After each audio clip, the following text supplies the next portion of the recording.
네, 형제자매님들 반갑습니다. 아무래도 코로나19 바이러스에 의한 어떤 전염병이 그렇게 쉽게 잡힐 것 같지는 않습니다. 그래서 우리 형제자매님들도 댁에서 어떤 활동이나 뭐 이런 것들이 굉장히 제한을 받고 있을 텐데, 그래도 오늘 같은 날씨 보니까 참 밖이 좋네요. 좀 이렇게, 위생 준비를 잘 하셔가지고 바깥 나들이도 한번 하시고 그런 시간을 갖는 것이 좋겠습니다. 이 바이러스를 너무 겁내지 마시고 그냥 개인적으로 어떤 그 사회적 거리두기 이런 거에 대해서 좀 철저히 이행하면서 바깥 활동을 어느 정도 하셔도 됩니다. 그리고 바깥에 갔다 오시면 위생 또 이렇게 씻는 일 이런 거 좀 철저히 하시면 이 코로나19 바이러스가 전염성이 좀 무서운 것이지 그 자체가 아주 위험하고 그런 것은 아니기 때문에 좀 각자가 조심하게 되면 어느 정도 개인의 어떤 그냥 바깥 나들이 정도 활동들은 충분히 할 수 있는 것이니까 너무 위축되지 마시고 좀 이렇게 예, 활동도 약간 이렇게 가미하면서 그런 시간을 보냈으면 좋겠습니다. 자연스럽게 내주부터는 이제 주중 집회를 하신다고 하니까 소규모 집회이고 충분히 어떤 이격 거리를 두면서 이렇게 그 집회를 가질 수 있으니까 참석하셔서 그런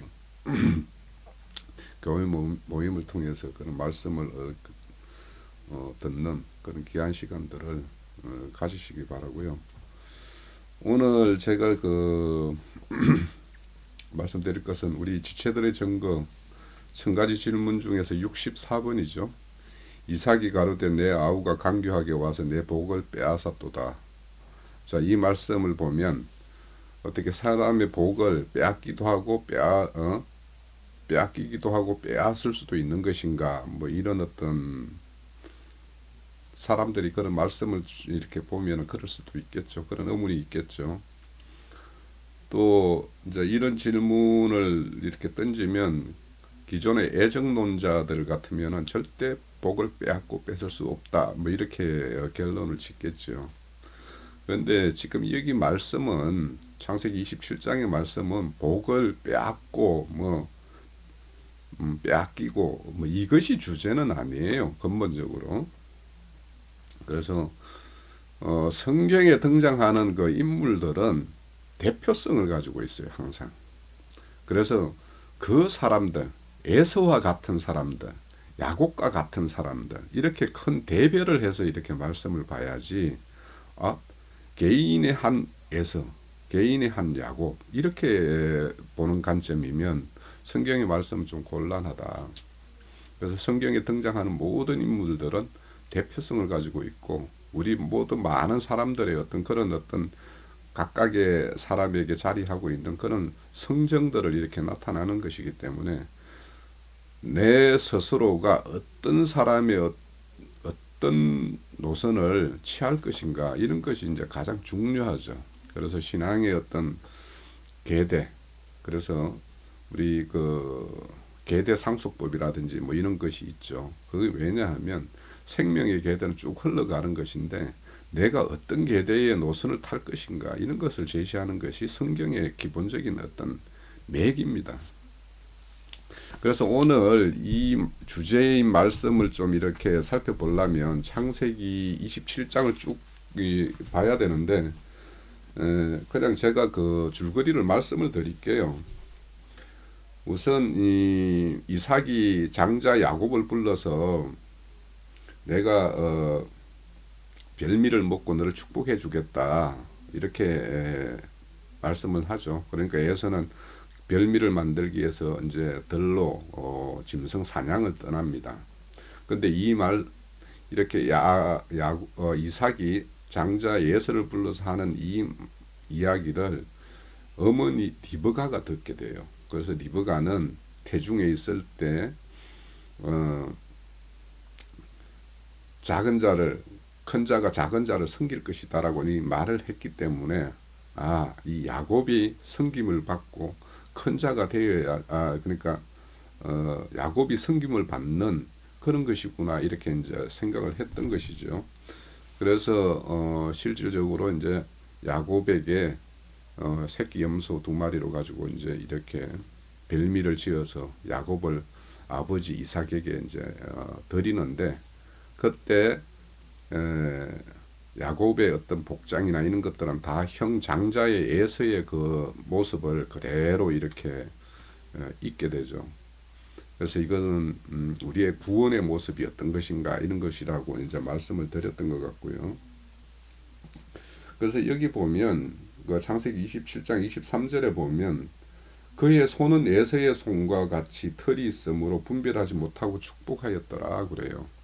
그러니까 음성 속에 속 사람에서 이렇게 드러나고 있는 거는 야곱인데 이 겉으로 이렇게 손으로 만져보니까 이 에서의 털옷이고 또 살에 팔에 이래 털이 있는 걸로 봐서 이거는 장자 에서가 틀림없구나 이렇게 해서 이제 그 축복을 합니다. 그래서 축복을 받고 이제 야곱이 나갈 무렵쯤에 에서는 이제 들짐승을 잡아가지고 별미를 지어서 이제 아버지에게 등장을 해요. 그러니까 에서가 한 발 늦었던 거죠. 그래서 이제 그렇게 에서가 와서 이제 아버지에게 별미를 내놓으면서 아버지께 이걸 마음껏 드시고 저를 축복해 주세요라고 하니까 33절에 이삭이 심히 떨며 이르되 그러면 사냥한 고기를 내게 가져온 자가 누구냐? 먼저 사냥해서 가져온 자가 나는 별미를 이미 먹었다라는 거죠. 내가 먹고 그를 이미 축복하였은즉 그는 반드시 복을 받을 것이다. 그러니까 이미 이삭 아버지가 축복한 것은 야곱에게 다 이렇게 축복을 했다라는 거예요. 34절에 에서가 그의 아버지의 말을 듣고 소리질러 슬피 울며 아버지에게 이르되 내 아버지여 내게 축복하소서 내게 그리하소서. 그러면서 35절에 이삭이 이르되 내 아우가 와서 속여 내 복을 빼앗았도다 이렇게 이야기합니다. 즉 아버지가 네 아우 야곱이 속여서 내 복을 빼앗아 갔다 이렇게 이야기를 해요. 에서가 이르되 그의 이름이 야곱이라 함이 합당하지 아니하나이까 그가 나를 속임이 이것이 2번째이니이다. 전에는 나의 장자의 명분을 빼앗고 이제는 내 복을 빼앗나이다. 또 이르되 아버지께서 나를 위하여 빌복이 남기지 아니하셨나이까. 이삭이 에서에게 대답하여 이르되 내가 그를 너의 주로 세우고 그의 모든 형제를 내가 그에게 종으로 주었으며 곡식과 포도주를 그에게 주었으니 내 아들아 내가 내게 무엇을 할 수 있으랴.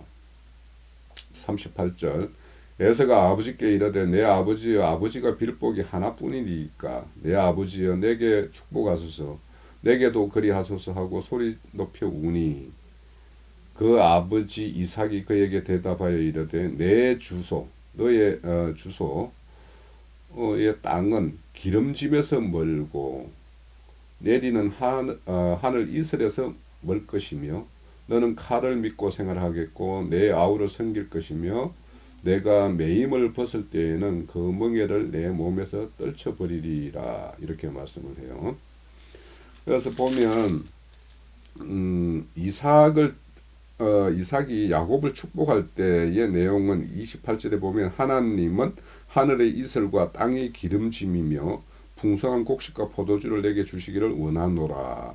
그러니까 야곱에게는 하늘의 이슬과 땅의 기름진 것으로 이렇게 축복을 했는데 에서는 너의 땅은 기름짐에서 멀고 내리는 하늘 이슬에서 멀 것이며 라고 말을 해요. 그래서 실질적으로 야곱의 그 기업은 실질적으로 밧단 아람 땅 외삼촌 집에 가서 자기 어떤 기업을 이렇게 이루게 되고 또 에서는 이삭 아버지의 축복처럼 메마른 땅 세일산 즉 팔레스타인 중에서 가장 높은 산악 지역인 그 세일산을 이렇게 기업으로 받고 거기에서 이제 그 에돔 족속들이 이렇게 번성을 하죠. 그래서 말씀대로 이렇게 되는데, 여기 보면 이제 이삭이 33절에 보면 심히 떨며 이르되, 그러면 사냥한 고기를 내게 가져온 자가 누구냐 이렇게 말씀을 해요. 그러니까 지금 이것을 그 두 가지 측면으로 볼 수가 있어요. 이삭이 왜 떨었을까?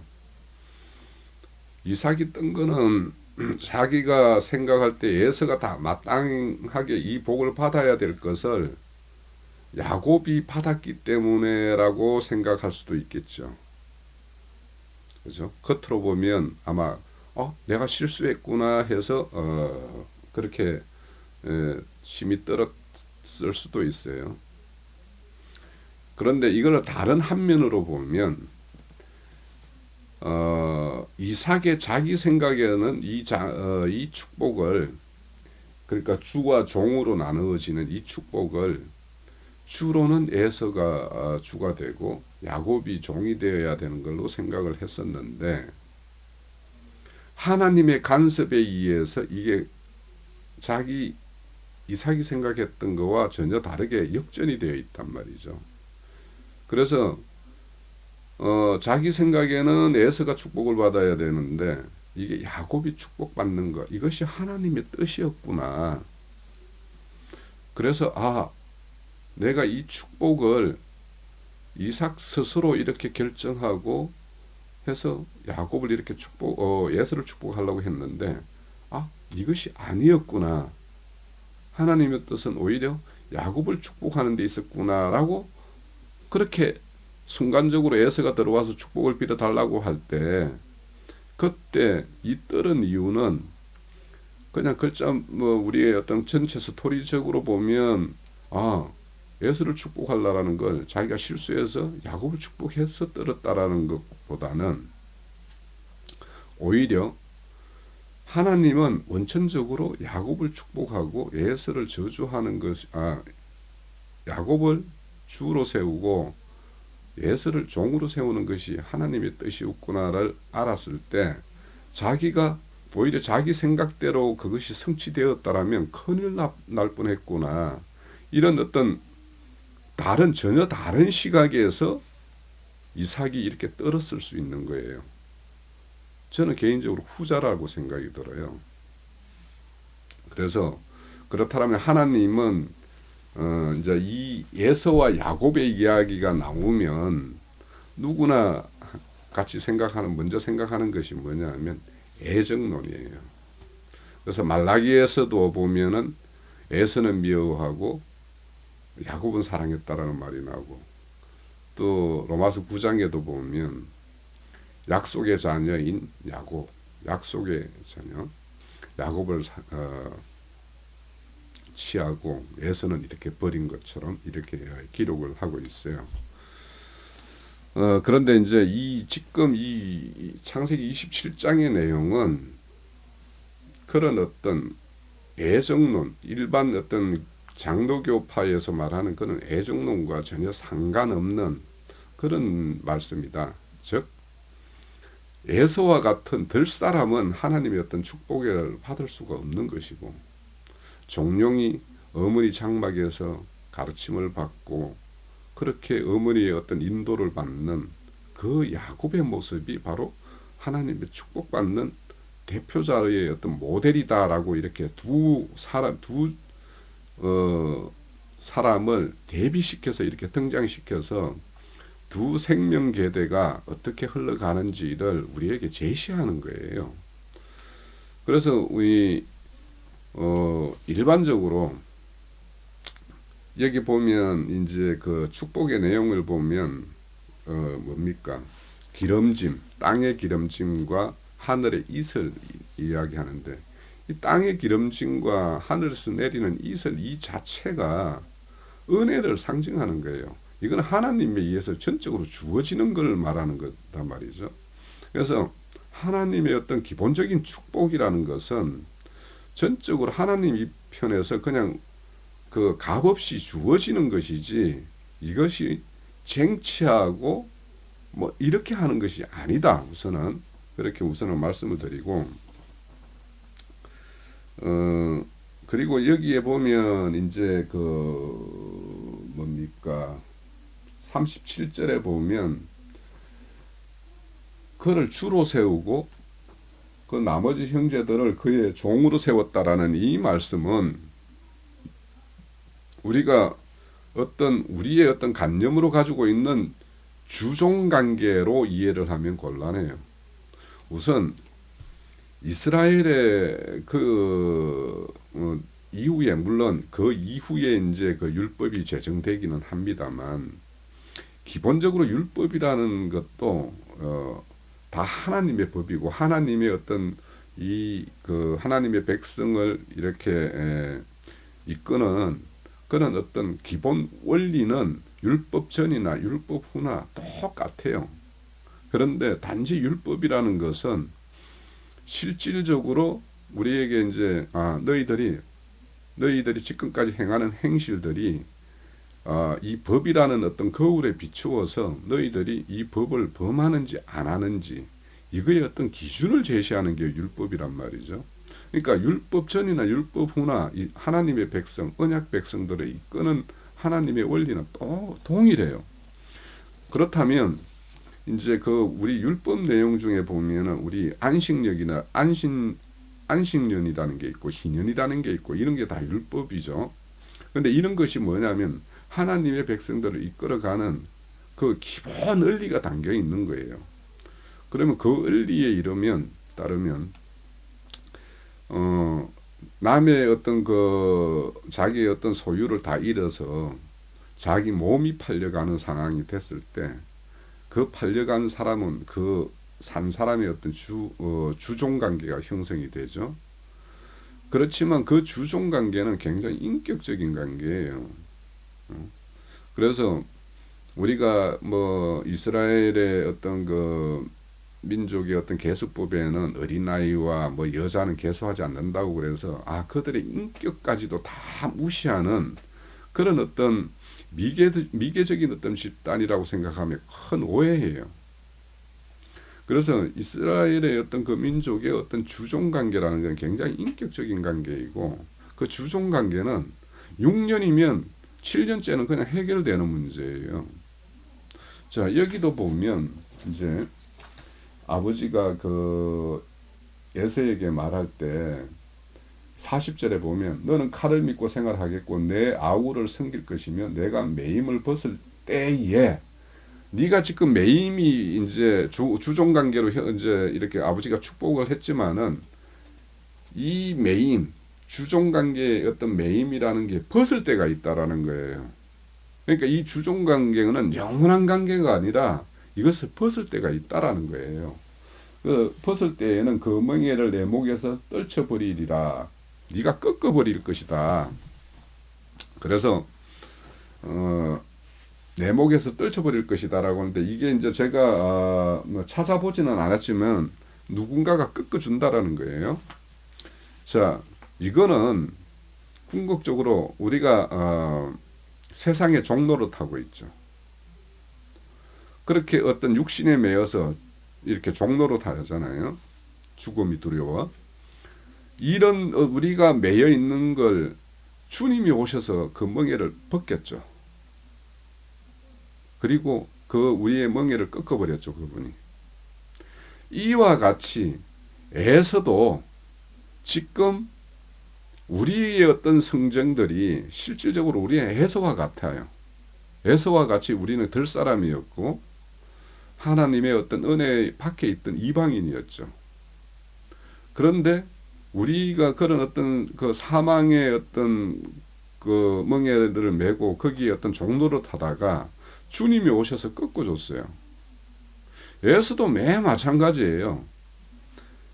때가 되면 자기의 어떤 그런 어떤 하나님 앞에서 어떤 지금 들 사람으로 살았던 그런 어떤 생활을 청산하고 거기서 돌이키게 되면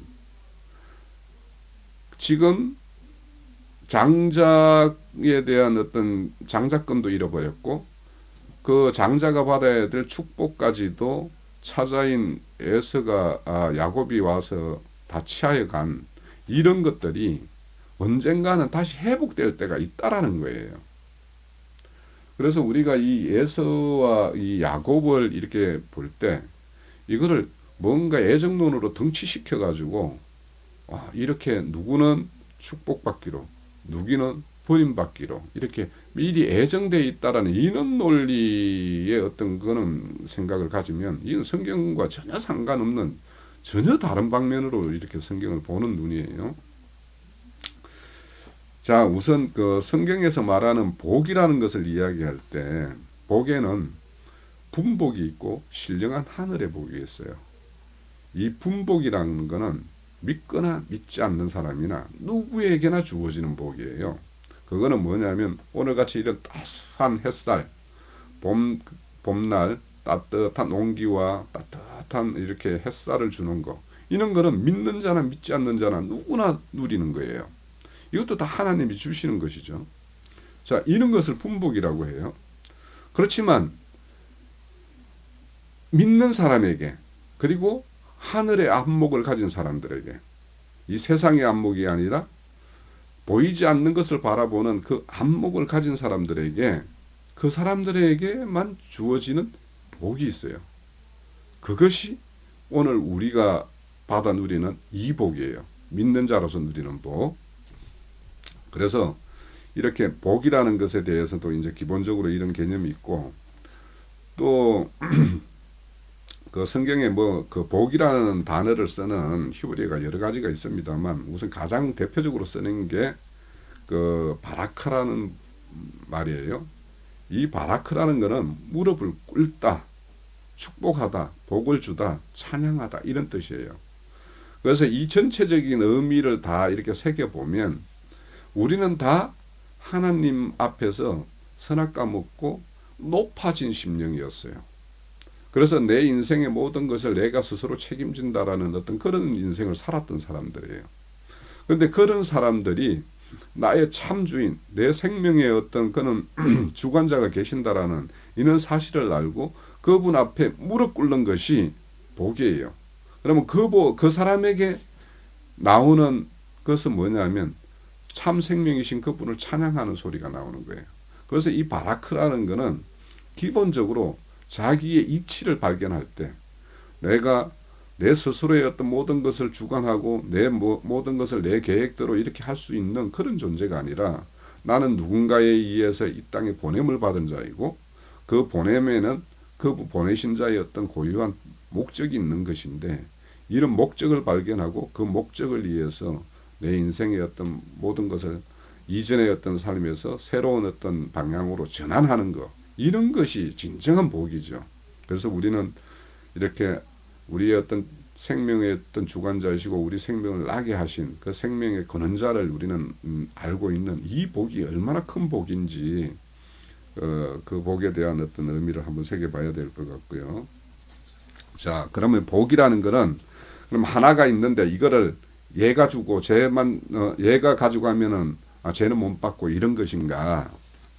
자, 마태복음 13장 51절 52절에 보면 이 모든 것을 깨달았느냐 하시니 대답하여 그러하오이다.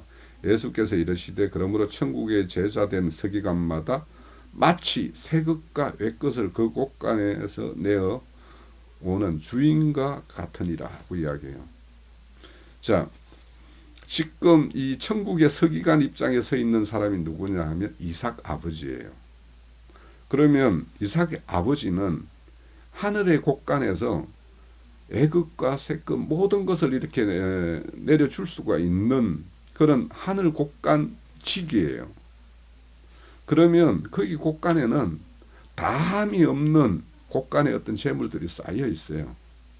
그런데 지금 야곱은 그렇게 축복하고 에서를 축복하지 못하는 이유가 뭐냐 하면 에서가 축복을 받을 만한 그런 사람의 입장에 있지 않기 때문에 축복을 못하는 거예요.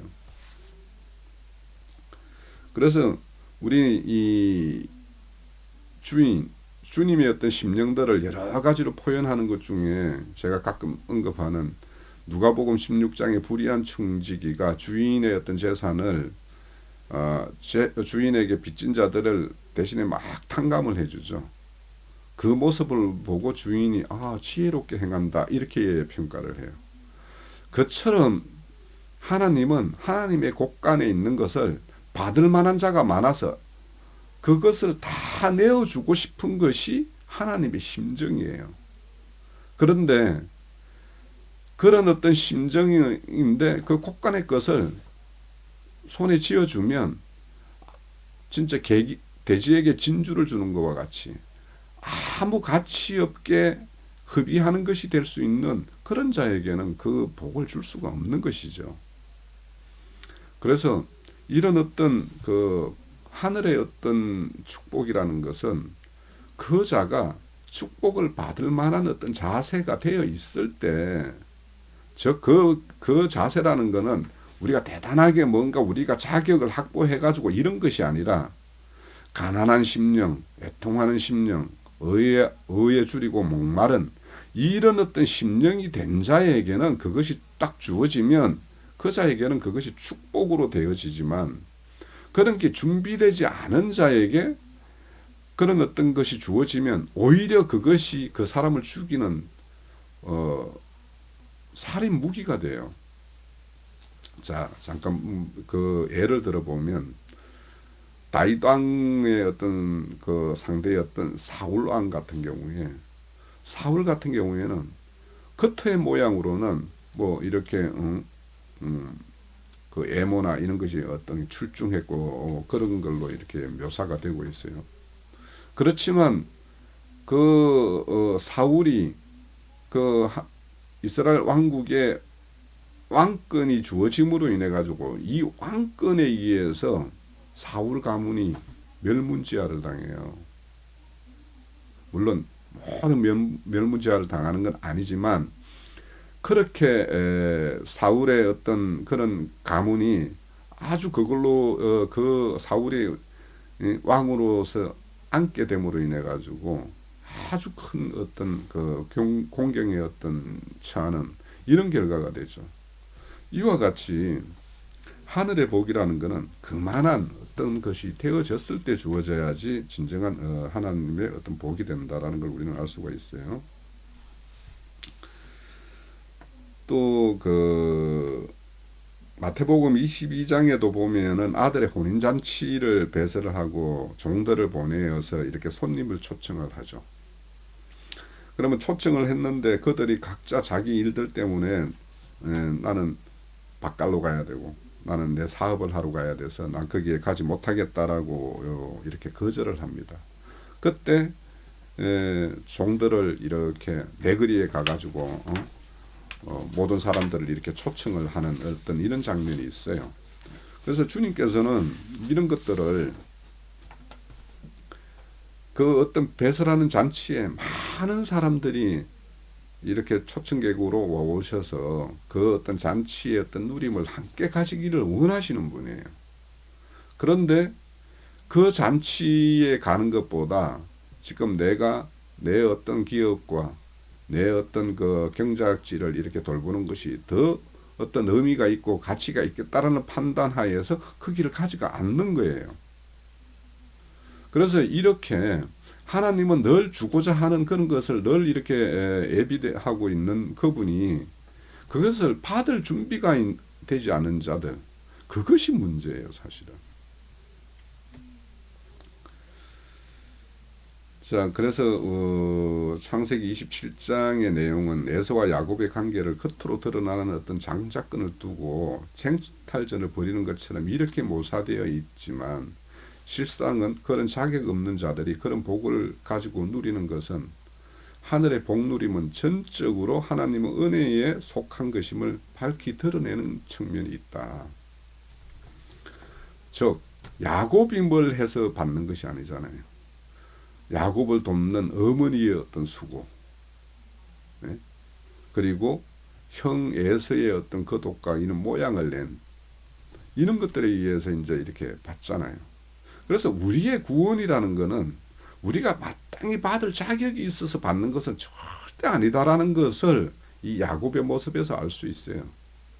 그런데 그렇게 자격 없고 그래서 받지 못하는 그자도 언젠가는 돌이키면 하늘의 축복 가운데로 들어갈 수 있는 것이다 라는 것을 우선 말씀하고 있는 것이고, 그래서 이 야곱과 에서의 어떤 그런 어떤 축복의 문제를 볼 때 애정론자처럼 무작정 어떤 사람은 복을 주기로 되어 있고 누구는 어떤 유기하기로 되어 있다, 이런 것은 말이 안 되는 것이고, 우리가 이 에서와 야곱의 이야기를 볼 때 그렇다면 그러면 아무것도 아닌 자에게 그냥 무조건 앵겨주는 것이 또 하나님의 복이냐, 신령한 복이냐? 그것도 아니에요. 하나님의 말씀이 떨어질 때 그 말씀을 받아들이는 자, 영접하는 자, 그들에게 하나님의 어떤 자녀가 되는 어떤 건세를 준다고 그랬잖아요. 그러니까 그 말씀이 주어질 때 뭔가 그 어떤 의미를 새겨보고 그 의미를 나의 것으로 이렇게 취하는 어떤 기본적인 자세가 되어 있는 사람들에게 그 말씀이 주어질 때 그 말씀이 그 사람 귀에 들리는 것이죠. 그러니까 결국에 하늘의 복이라는 것은 이 야곱과 에서의 복도 결국에는 아버지의 말이 귀에 들어오는 것인가 안 들어오는가, 이것이 축복이고 축복에서 배제되는 것이고 이런 것이지, 지금 이 이후에 에서와 야곱의 인생을 보면 에서는 잘 돼요. 겉으로 오히려. 야곱은 이 장자권을 받고 이 그 장자에 대한 어떤 축복권을 이렇게 취하고 남으로 인해서 그 이후부터 육신의 어떤 이 땅에서 삶은 야곱은 20년 동안 이제 그 바단 아람에서 애삼촌 집에 가서 종노릇해요. 그러면 겉으로 볼 때 무엇이 그러면 야곱이 그렇게 축복받은 것이냐고요. 그러니까 겉으로 드러나는 것에 의해서 축복이다 아니다라고 판단하면 우리 성경에 말하는 어떤 복이라는 것은 근본적으로 큰 문제가 생겨요. 그래서 이 야곱과 에서 이렇게 보면 역사적으로 에서의 후손들이 야곱의 후손들을 섬긴 적이 별로 없어요. 뭐 모르겠습니다. 다윗과 솔로몬 시대 때 그 통일왕국 시대 때 그때 잠깐 뭐 이스라엘에게 어떻게 뭐 종노릇을 했을지 모르겠지만 그 이후에 보면 늘 이스라엘에게 대적국 관계에 있는 그 에돔이에요. 에돔 족속이 언제 이스라엘을 섬겼어요? 그래서 우리가 이런 어떤 말씀의 어떤 축복이다, 뭐 이렇게 섬김이다, 이런 말들도 그걸 육신적으로 어떻게 섬겼다, 뭐 어땠다, 이런 걸로 받아들이면 되게 곤란하다. 자, 이 에서와 야곱을 볼 때 에서는 늘 자기 스스로 문제 해결을 하기 위해서 아버지의 별미를 짓기 위해서 그냥 뭐 들로 바로 가서 사냥을 해오죠. 네.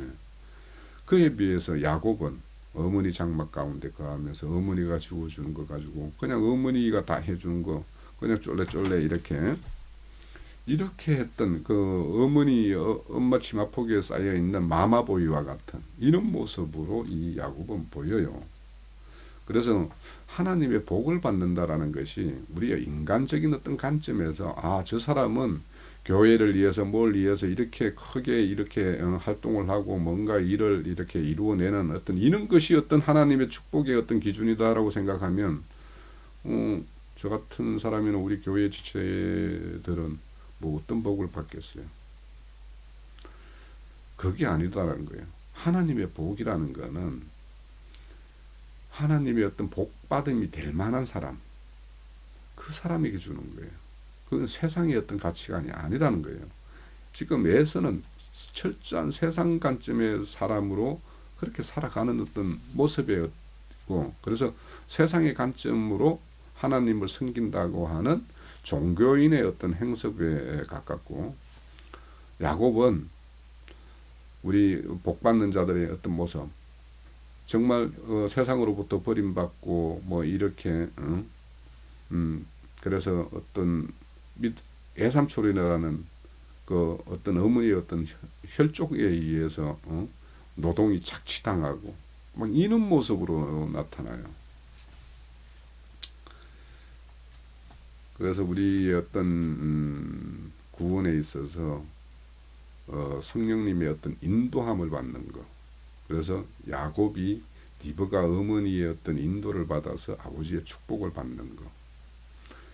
그거를 우리는 이제 말씀, 성령의 말씀이 우리를 그 진리 가운데로 인도하고 또 장자총회교회의 어떤 그런 참 어떤 생명교회를 이루는 그런 대로 인도하는 이런 모습들을 우리는 좀 봐야 될 것 같아요.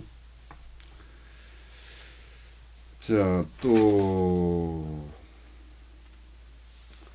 그렇게 하나님은 많은 사람들이 이렇게 지금 하나님으로부터 멀어져 있는 사람이지만 그들이 돌이키고 회개해서 많은 사람들이 생명 가운데로 오기를 기다리는 그 인내의 시간이 하나님은 그런 오래 참음은 다 그렇게 인내하는 시간이에요. 그래서 이삭의 어떤 축복을 받지 못했던 에서도 어떤 야곱과 같은 어떤 생명의 어떤 그런 세계에 들어와서 아버지의 복을 받기를 간절히 원하는 것이 아버지 이삭의 심정이에요. 지금은 이렇게 겉으로 보면 냉정하게 어떤 복비임에 대해서 야곱과 에서를 나누는 것처럼 보이지만 우리가 봤듯이 40절에요. 내가 매인 것을 벗을 때가 있다라는 거예요. 그 벗을 때 그때 우리는 다들 돌이켜서 하나님 안으로 들어가야 될 거예요. 자, 또 마태복음 11장 12절에 보면 세례 요한 때부터 지금까지 천국을 침노하느니 침노하는 자는 빼앗느니라고 이야기하는데 이 빼앗는다는 말도 이 우리 번역상으로 보면 뭔가를 이렇게 먼저 제한되어 있는 것. 우리가 이제 가끔 이 연예인 프로그램들을 보면 깃발은 5개 꼽아놓고 7명이 뛰어가서 깃발 하나씩 탁 쥐고 하는 거. 그러면 2명은 탈락이죠. 그 다음에 깃발 3개 나놓고 5명이 뛰어서 쥐고 그러면은 깃발을 짓지 못한 2명은 탈락하고 이런 식의 어떤 천국을 침노해서 천국의 어떤 복을 이렇게 내가 취하는 이런 개념이 아니다라는 거예요. 그래서 이런 천국의 어떤 복이라는 것은 제로섬 게임처럼 딱 제한된 걸 누군가 나눠 먹기식, 빼앗아 먹기식, 이런 식이라는 거는, 그거는 세상의 원리죠. 세상은 경쟁시키죠. 제한된 어떤 뭔가, 그 상과 상품을 걸어놓고. 그렇지만 하늘의 것은 그 어떤 이제 우리 그 뭐 시험이라고 하면 원래는 몇 명을 뽑는다라는 것이 있고 또 이 시험은 몇 점 이상이면 모두가 합격이다라는 이런 것이 있죠. 그래서 천국이라는 것은 각양의 어떤 복을 자기의 어떤 생명의 어떤 분량만큼 이렇게 누리는 것이지 뭔가를 내가 분량이 크다고 해서 분량이 작은 자거를 취하고 물론 이제 그 마태복음 25장에 보면 그 5달란트, 2달란트, 1달란트 이렇게 달란트를 주었을 때 그들이 나가서 그 달란트를 가지고 기업을 이루기 위한 어떤 그런 노력 결과물로 가지고 하나님이 축복을 해요. 그런데 이제 거기 보면 1달란트 받은 자의 불의한 자의 것을 악한 종의 것을 이렇게 빼앗아서 더 부한 자 5달란트 가지고 있는 자에게 이렇게 나눠주는 거는 그거는 상징이에요. 그냥 이미 한 달란트 복 받은 것을 그 복을 복으로 여기지 않고 또 복받은 자로서의 어떤 행할 바를 행하지 않았을 때의 어떤 하나님의 어떤 그 징계와 징벌의 어떤 그런 의미이지 그것이 제한된 걸 가지고 이렇게 제한된 재화를 가지고 이렇게 나누어주는 분배해주는 이능 개념과는 전혀 상관없는 어떤 말씀이다라는 걸 먼저 좀 생각을 해볼 필요가 있겠어요. 자, 그래서 이 에서와 야곱의 이야기는 우리가 늘 이 이야기가 들춰지면 장로교파의 어떤 애정론과 이렇게 밀접하게 어떤 논쟁이 일어날 수밖에 없어요. 그래서 장로교파의 어떤 그런 애정론이라는 것은 그냥 하나님의 어떤 참 심령을 알지 못하면, 그런데 단지 하나님의 주권만을 이렇게 지나치게 강조하게 되면 그런 어떤 결론을 내는데, 하나님의 심정은 늘 모든 사람이 주님 가운데로 이렇게 빛 가운데로 오기를 원하시는 분이지, 미리 누구는 빛 가운데로 오기로 되어 있고 누구는 빛 가운데로 오는 것이 원천적으로 차단되어 있다, 이런 것이라면 그 하나님의 어떤 이 창조의 어떤 목적과 근본적인 어떤 창조 목적과 창조 원리를 근본적으로 거역한 거예요. 그거는. 자, 65번에 보면 에서가 아비에게 이르되 내 아버지의 빌복이 하나뿐이겠는가. 에서의 요청처럼 야곱에게 준 복을 줄 수 없는가. 없다면 왜인가. 앞서서 말씀을 드렸어요.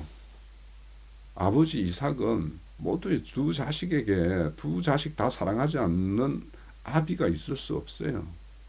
그런데 지금 어떤 그 에서와 야곱의 어떤 그 상태로 볼 때 에서에게는 지금 이런 신령한 복을 주게 되면 대지에 진주 목걸이를 던져주는 것과 동일하게 복이 복되지 못하는 어떤 심령에 있는 상태이기 때문에 주지 못하는 것 뿐이에요. 아버지에게 있는 그 복이 어떻게 하나뿐이겠어요? 그 하나뿐이라는 것은 아버지가 주시는 것은 신령한 복이라는 것, 그 한 측면으로는 하나뿐일 수 있지만, 아버지께서 이렇게 나눠 주실 수 있는 그 분량은 우리 육신의 아버지도 만약에 아버지의 어떤 소유가 많다라면 당연히 자식들에게 부유하게 나눠주죠. 나눠주는 것이 아버지의 심정이죠.